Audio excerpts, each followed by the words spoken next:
तो आज के इस लेक्चर में हम टाइप्स ऑफ मेमोरी के बारे में पढ़ने वाले हैं। तो जो मेमोरी होती है वो टू टाइप्स की होती है।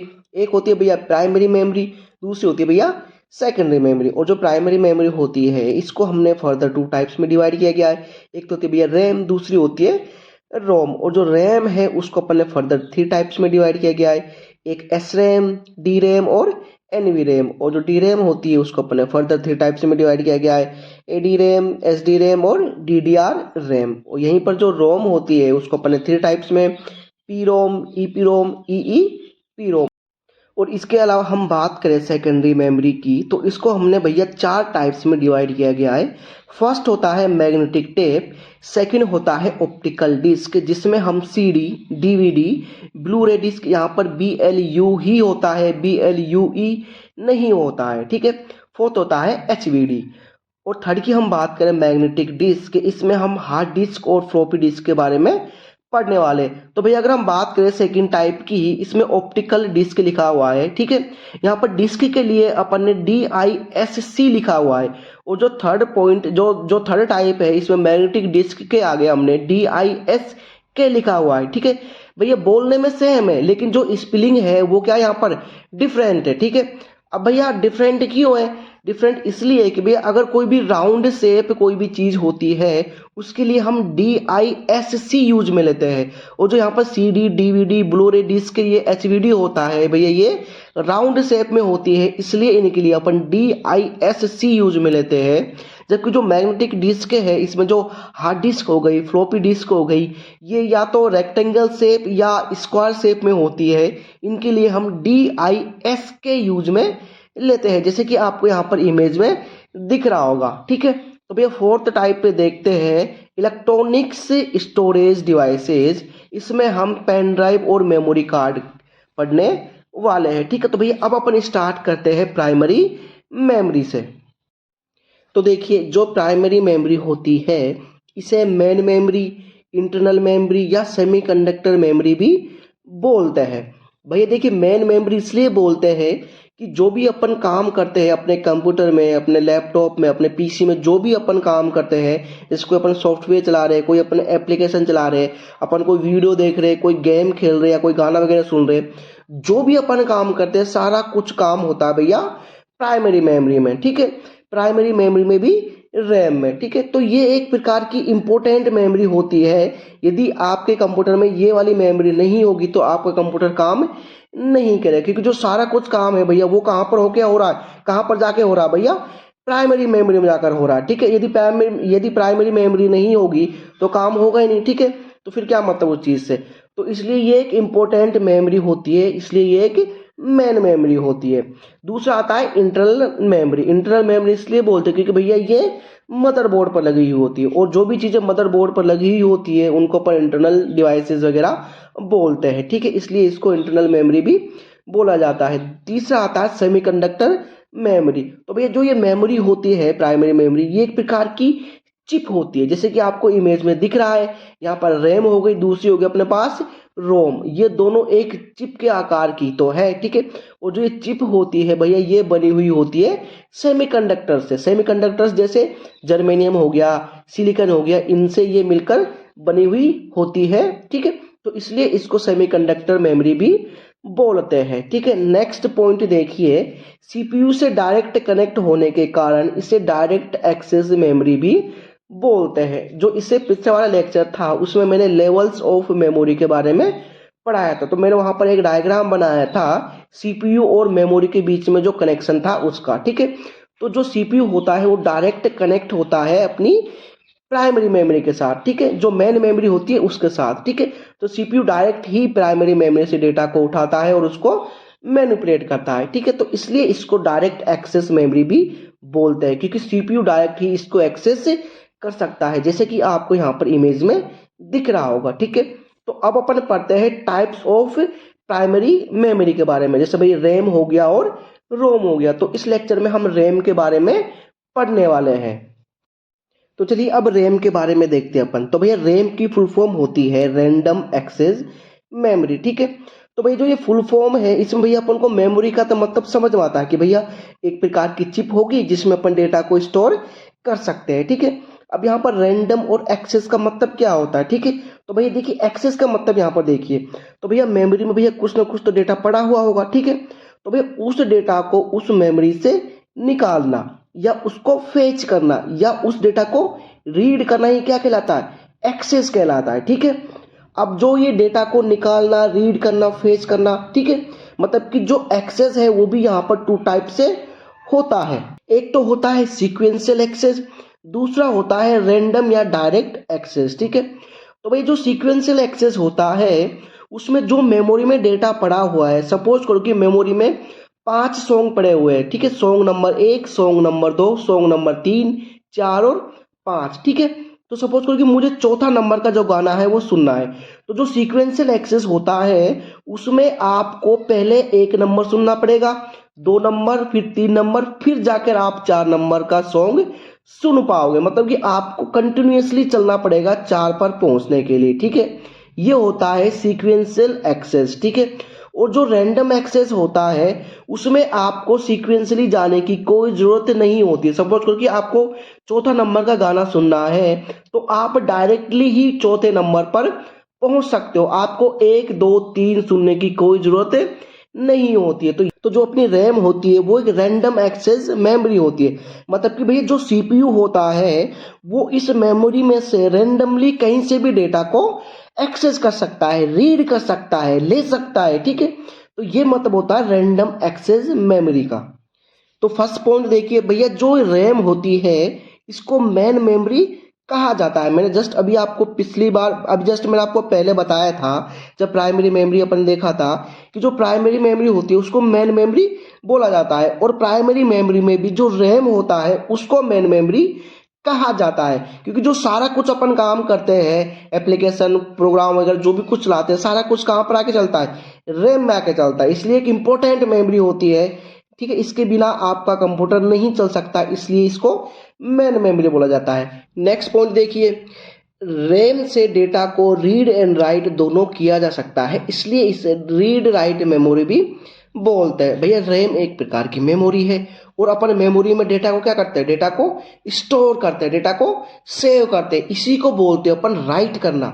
मेमोरी में राइट करने का मतलब कि डेटा को उसके अंदर स्टोर करना, सेव करना, और उस डेटा को जब जरूरत पड़ने पर निकालना, फेच करना, एक्सेस करना, ये क्या कहलाता है, रीड करना। मतलब कि अब हम मेमोरी में से डेटा को रीड कर रहे हैं, मतलब कि निकाल रहे हैं, फेच कर रहे हैं, ठीक है।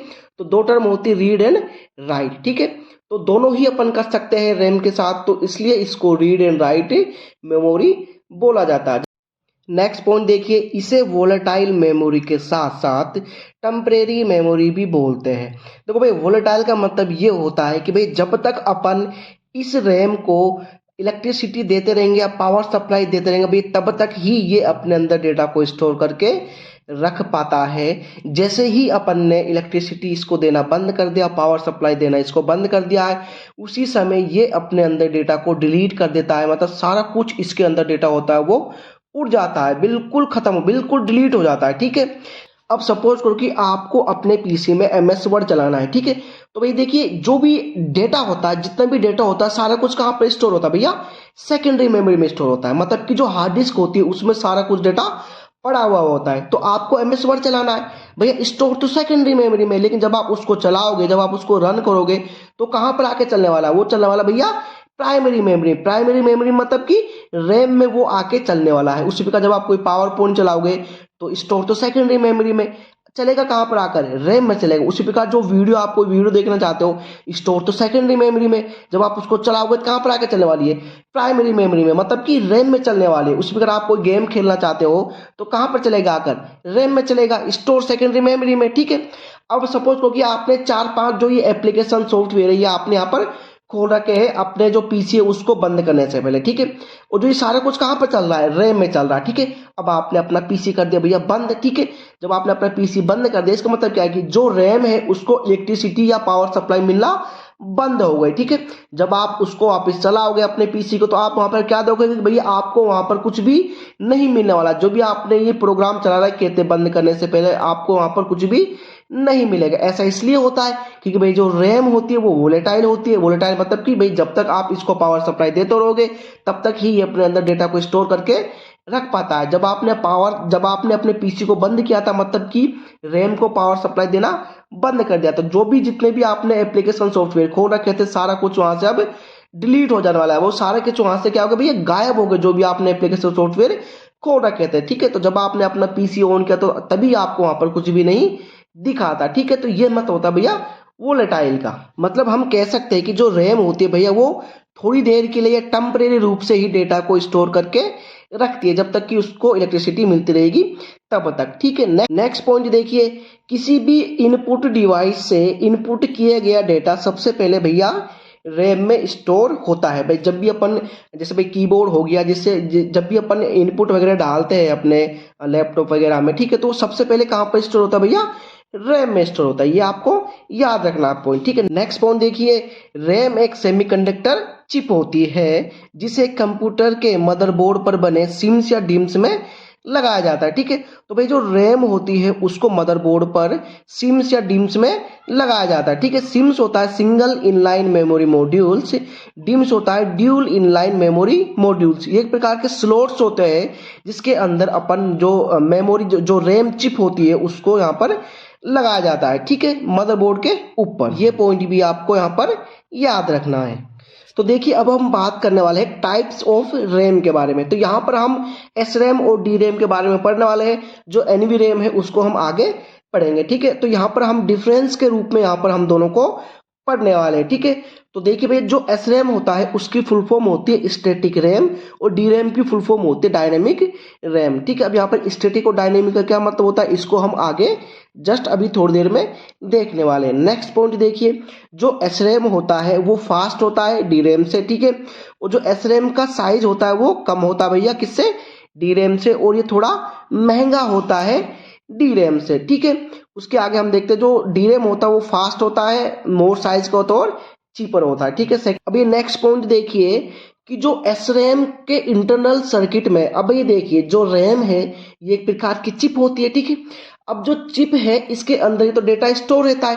अब ये चिप के अंदर कैसे डेटा स्टोर रहता है, ठीक है, तो जो चिप होती है इसके अंदर होते हैं भैया सर्किट्स, इंटरनल सर्किट्स होते हैं इस चिप के अंदर। ठीक है, और उन सर्किट्स में लगे हुए होते हैं भैया ट्रांजिस्टर्स या कैपेसिटर्स। ठीक है, और यही ट्रांजिस्टर्स या कैपेसिटर्स जो डेटा होता है उसको स्टोर करके रखते हैं, या तो वोल्टेज या चार्ज के फॉर्म में। ठीक है, तो भैया जो एस रैम होता है, अब यहाँ पर थर्ड पॉइंट अपन पढ़ते हैं, एस रैम के इंटरनल सर्किट में चिप होती है भैया, चिप के अंदर सर्किट्स होते हैं। ठीक है, इंटरनल सर्किट में 6 ट्रांजिस्टर्स लगे होते हैं। जो सर्किट होता है उसमें 6 ट्रांजिस्टर्स लगे होते हैं, और इन ट्रांजिस्टर्स में ही जो डेटा होता है वो वोल्टेज की फॉर्म में स्टोर होता है। ठीक है, यहां पर वोल्टेज की फॉर्म में डेटा स्टोर होता है ट्रांजिस्टर्स में। ठीक है, अगर हम बात करें डी रैम की, ठीक है, तो जो डी रैम का इंटरनल सर्किट होता है उसमें ट्रांजिस्टर्स तथा कैपेसिटर्स लगे हुए होते हैं, और इन दोनों में भैया डेटा स्टोर होता है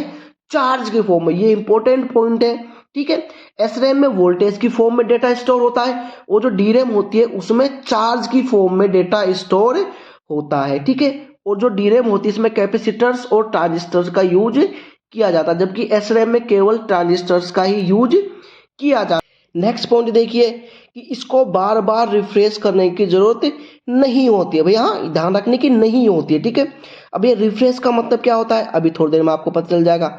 अब डी रैम का फोर्थ पॉइंट देखिए कि जो कैपेसिटर, देखो भाई जो कैपेसिटर होता है उसकी एक प्रॉब्लम होती है, क्या करता है कि वो जो अपने अंदर चार्ज स्टोर रहता है उसको वो धीरे धीरे लीक करते रहता है। ठीक है, जो उसके अंदर चार्ज होता है वो धीरे धीरे निकलते रहता है कैपेसिटर के अंदर से। ठीक है, तो भैया अभी मैंने आपको बताया था कि जो कैपेसिटर्स होते हैं इसमें जो डेटा होता है वो चार्ज के फॉर्म में स्टोर होता है, मतलब कि जो भी आपने डेटा इसमें स्टोर किया था तो भैया वो तो सारा कुछ चला जाएगा, क्योंकि धीरे धीरे क्या है, ये धीरे धीरे चार्ज को निकाल रहा है। इसका मतलब क्या, धीरे धीरे डेटा को निकाल रहा है। ठीक है भाई, तो भैया ये तो एक प्रकार की प्रॉब्लम है, जो भी आपने डेटा सेव किया था वो भाई सारा कुछ यहाँ से निकल जाएगा, सारा कुछ उड़ जाएगा, क्योंकि धीरे धीरे चार्ज को लीक करता जा रहा है। ठीक है, तो ये तभी रुक सकता है जब हम इसको बार बार चार्ज दे दे वापस से। ठीक है, क्योंकि भाई जो चार्ज निकला जब हम इसको वापस से चार्ज दे देंगे तो जो डेटा है वो इसके अंदर बना रहेगा। ठीक है, तो बार बार चार्ज देना ही कहलाता है भैया रिफ्रेश करना। ठीक है, तो बार बार चार्ज देने का मतलब क्या है, इसको बार बार अपन को रिफ्रेश करना पड़ता है, ठीक है। जबकि जो SRAM होता है उसके अंदर तो भैया कैपेसिटर होता ही नहीं है, उसके अंदर तो भैया चार्ज उसके अंदर तो भाई कुछ लीक होता ही नहीं है, ठीक है। तो इसलिए उसको भैया अपन को रिफ्रेश करने की जरूरत नहीं होती है, ठीक है। तो रिफ्रेशिंग का मतलब कि उसको बार बार इलेक्ट्रिसिटी देना, बार बार उसको चार्ज देते रहना ही होता है, ठीक है। ये पॉइंट आपको यहाँ पर समझ में आ गया होगा, ठीक है। यहाँ पर नेक्स्ट जो ये फोर्थ पॉइंट है, इसमें नेक्स्ट देखिए, ठीक है। तो भैया DRAM में क्या होता है कि जब उसको अपन रिफ्रेशिंग कर रहे होते हैं, मतलब जब उसको अपन बार बार चार्ज दे रहे होते हैं, तो भैया उस समय अपन DRAM में से डेटा को रीड राइट नहीं करते हैं उस समय, ठीक है। तो जिसके कारण क्या होता है, ये स्लो हो जाता है SRAM की तुलना में, ठीक है। जो अपन ने सेकंड पॉइंट देखा था कि भैया जो SRAM होता है वो फास्ट होता है DRAM से, वो इसी वजह से होता है कि भैया जब DRAM को अपन रिफ्रेशिंग कर रहे होते हैं, जब इसको रिफ्रेश कर रहे होते हैं, जब इसको बार बार चार्ज देते हैं अपन, उस समय हम इसमें से डेटा को रीड राइट नहीं कर सकते हैं। जबकि भैया जो SRAM होती है उस समय से तो आप कभी भी डेटा को रीड राइट कर सकते हो। इसी वजह से जो DRAM होता है वो स्लो होता है SRAM से, ठीक है। नेक्स्ट पॉइंट देखिए, जो फिफ्थ पॉइंट है वो बोल रहा है कि जो SRAM होती है इसको अपन एज ए कैश मेमोरी की तरह यूज में लेते हैं, ठीक है। जो भाई जो कैश मेमोरी होती है वो भी एक प्रकार की वोलेटाइल मेमोरी होती है, जिसमें डेटा भाई टेम्परेरी रूप से ही स्टोर होता है। तो SRAM जो रैम है उसका जो SRAM वाला पार्ट है उसको अपन एज ए कैश मेमोरी की तरह यूज में लेते हैं, ठीक है। और जो बाकी का पार्ट बच गया जैसे DRAM वाला, ठीक है, उसको अपन प्रॉपर मेन मेमोरी की तरह यूज में लेते हैं। तो भैया ये इंपॉर्टेंट पॉइंट है, आपको ये याद होना चाहिए, ठीक है। 6 पॉइंट देखिए जो कि DRAM का है, SRAM का नहीं है, ठीक है। इसी को ही एसिंक्रोनस DRAM बोलते हैं, ठीक है। जब अपन स्टार्टिंग किया था तो हमने वहां पर देखा था कि जो DRAM है उसको फर्दर 3 टाइप्स में डिवाइड किया गया था। एक तो था भैया एसिंक्रोनस DRAM, एक था सिंक्रोनस DRAM, और लास्ट का था DDR RAM, ठीक है। तो जो DRAM होता है उसी को ही अपन एसिंक्रोनस DRAM बोलते हैं। अब क्यों बोलते हैं इसको अभी अपन देखने वाले हैं। तो भैया जैसे सपोज करो कि CPU को कोई भी टास्क या कोई भी एक्शन परफॉर्म करना, ठीक है। जैसे सपोज करो कि CPU को 5 and 6 को ऐड करना, ठीक है। अब जैसे ही इसके पास ये रिक्वेस्ट आई या इंस्ट्रक्शन इसके पास आई 5 और 6 को ऐड करने की, ये तुरंत बसों को, जो बसेस होती है उनको बोलता है कि भैया आप जाइए मेमोरी के पास, वहां से मुझे 5 और 6 डेटा को लेकर आइए। इसको तुरंत मिली वहां पर रिक्वेस्ट, इसको 5 और 6 को ऐड करने की, तुरंत ही बसेस को भेज देता है भैया रैम के पास कि आप जाइए वहां से मुझे डेटा लेकर आइए, ठीक है। यहाँ पर CPU को कुछ भी नहीं पता है कि भैया क्या 5 और 6 वहां पर है भी या नहीं भी है, जस्ट ये तुरंत भेज देता बसों की आप जाइए वहां से डेटा लेकर आइए। अब इनकेस क्या होता है भैया वहां पर डेटा है नहीं, जो डेटा है भैया वो तो पड़ा हुआ सेकेंडरी मेमोरी में, और आप खड़े हो भैया रैम के पास, ठीक है। अब वहां पर डेटा है नहीं तो क्या करेंगे, पहले उस डेटा को रैम में लाया जाएगा, उसके बाद में फिर वो बसेस डेटा को लेकर आएंगे आपके पास, ठीक है। तो इसमें क्या होगा भैया, यहाँ पर CPU को वेट करना पड़ेगा, ठीक है। वहां पर बसेस को वेट करना पड़ेगा और यहाँ पर CPU को वेट करना पड़ेगा। इससे क्या होगा भैया, आपका सिस्टम स्लो हो जाएगा, ठीक है, क्योंकि भैया आपको पास डेटा तो आया नहीं। अगर आपके पास डेटा नहीं आया तो क्या करेंगे, आप उसको परफॉर्म नहीं कर पाओगे जो टास्क अभी आप करने वाले थे, ठीक है। तो इसमें क्या होता है भैया, इसमें जो CPU होता है उसका तालमेल नहीं होता मेमोरी के साथ में कि भैया कब डेटा अवेलेबल होगा, मुझे कब बसेस को वहां पर भेजना है डेटा को लेने के लिए, कुछ भी नहीं पता CPU को, ठीक है। इसी को बोलते हैं एसिंक्रोनस, ठीक है, कि मतलब CPU को कुछ भी आइडिया नहीं है कि कब डेटा वहां पर अवेलेबल होगा कब नहीं होगा, ठीक है। बस वो तो बसेस को भेज देता है भैया आप जाइए और डेटा लेकर आइए। के विपरीत यदि मैं बात करूं भैया SDRAM की, जो सिंक्रोनस DRAM होती है, ठीक है। तो इसका जो फर्स्ट पॉइंट है ये बोलता है कि ये इंप्रूव वर्जन या एडवांस वर्जन होता है भैया DRAM का या ADRAM का, ठीक है। तो उसमें जो कमी थी कि भैया उसका तालमेल नहीं था, जो मेमोरी है उसके साथ तालमेल नहीं था CPU का, ठीक है, कि भैया कब डेटा अवेलेबल होगा कब नहीं होगा, मुझे कब बसेस को भेजना, ठीक है, ये वहां पर कमी थी, ठीक है। तो इसमें सुधार किया गया और SDRAM यहाँ पर लाया गया, ठीक है। अब इसमें क्या जो प्रॉब्लम थी वो सोल्व हुई थी, तो देखते हैं यहाँ पर, ठीक है। तो सेकंड पॉइंट देखिए कि जो सिस्टम क्लॉक होती है, सिस्टम क्लॉक बोलो चाहे CPU क्लॉक बोलो, ठीक है, ये कोऑर्डिनेट और सिंक्रोनाइज होती है मेमोरी के साथ में। मतलब कि भैया अब जो CPU है वो सिस्टम क्लॉक या जो CPU क्लॉक होती है उसकी हेल्प से क्या करता है कि जो मेमोरी होती है उसके साथ में तालमेल बिठा लेता है कि भैया अब डेटा अवेलेबल है कि नहीं है वहां पर, ठीक है। जो मेमोरी होती है वो इसको सब इन्फॉर्म करती रहती है CPU को, भैया अब इस टाइम पर डेटा अवेलेबल है या इतनी क्लॉक पल्स के पास डेटा अवेलेबल है, अब आप वहां से बसेस को भेज दीजिए। ठीक है, अब यहाँ पर सीपीयू को अनवांटेड बसेस को वहां पर भेजना नहीं पड़ेगा कि भाई जब रिक्वेस्ट मिली तब बसेस को भेज दे। ठीक है, अब सीपीयू भैया सोच समझ कर भेजेगा, जब उसके पास जो जो मेमोरी है वो उसको बताएंगे कि भैया अब डेटा वगैरह अवेलेबल है, तो अब आप वहां से बसेस को भेज दीजिए। ठीक है, इस अब ये थर्ड पॉइंट देखिए कि सीपीयू नोज द टाइमिंग और the exact number of cycles in which the data will be available from the RAM to the input output bus. ठीक है, तो मैंने जो बताया यहाँ पर वही लिखा हुआ है कि अब सीपीयू को भैया पता है कि कितने मतलब कौन सी टाइमिंग या कितने एग्जैक्ट नंबर ऑफ साइकिल्स पर जो डेटा है भैया वो वहां पर अवेलेबल है रैम में। ठीक है, तब मुझे वहां पर बसेस को भेजना है। फोर्थ पॉइंट देखिए, hence it increase the read write speed that's why SD RAM faster than D RAM. Obviously भैया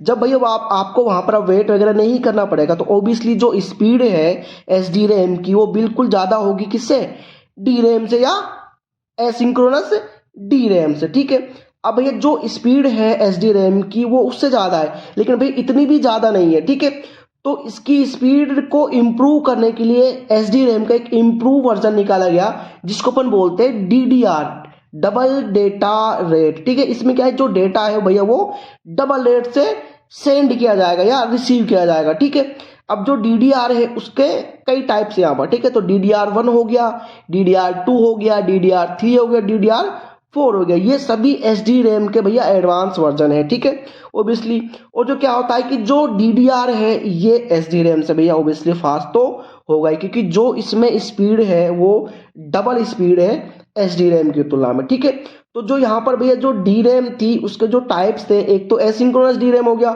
एक सिंक्रोनस डी रैम हो गया और एक डीडीआर हो गया, ये हमने यहाँ पर पढ़ लिया। भैया आपके एग्जाम के लिए ये मोर देन इनफ है, यहाँ से बाहर आपका एग्जाम में कोई भी क्वेश्चन नहीं जाने वाला है। ठीक है, तो चलिए भैया अब लास्ट रैम के टाइप के बारे में पढ़ लेते हैं भैया, जिसका नाम है एनवी रैम। फुल फॉर्म होती है नॉन वोलेटाइल रैम। ठीक है भैया, नॉन वोलेटाइल का मतलब होता है कि ये अपने अंदर डेटा को भैया परमानेंटली स्टोर करके रख सकती है। जैसे भैया सेकेंडरी डिवाइसेज होती है, जैसे भैया हार्ड डिस्क हो गई, ये क्या करती है, ये डेटा को परमानेंटली स्टोर कर सकती है अपने अंदर। ठीक है, और भाई जब परमानेंटली स्टोर कर सकती है तो इसको अपन एज ए बैकअप की तरह यूज में ले सकते हैं। ठीक है, तो यहाँ पर यही एक पॉइंट लिखा हुआ है कि जो नॉन वोलेटाइल होने के कारण इसे बैकअप के तरह यूज में लिया जाता है। इसके अलावा इसे नेटवर्किंग डिवाइसेज में हार्ड डिस्क की तरह यूज में लिया जाता है। ठीक है भाई, नॉन वोलेटाइल इसलिए इसको हार्ड डिस्क और बैकअप की तरह यूज में लिया जाता है नेटवर्किंग डिवाइस में। ठीक है, आपको बस एक पॉइंट ये याद रखना है,